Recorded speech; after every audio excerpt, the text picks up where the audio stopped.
25 iyun 2001 yıl. Arz ediyor ki Sumqayıt'ta büyük futbol olsun, biz de onların kaleşikleri olalım.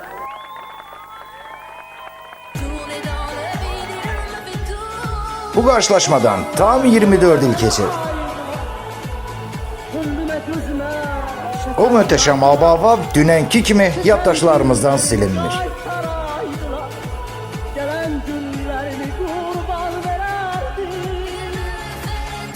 Lakin her geçmişin bir geleceği olduğu halde bu tarihi oyun 24 yıl sonra yeniden baş tutsa.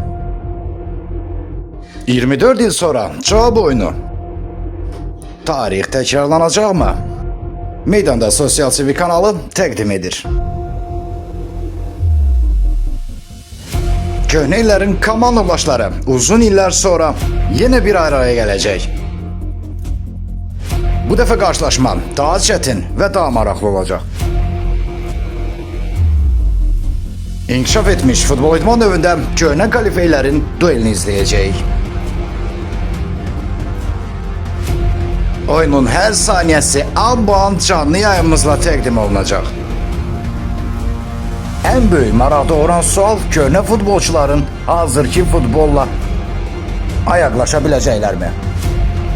31 May 2025 yıl Sumqayıt şəhər Olimpiya Stadionunda bütün suallara cavab tapılacaq.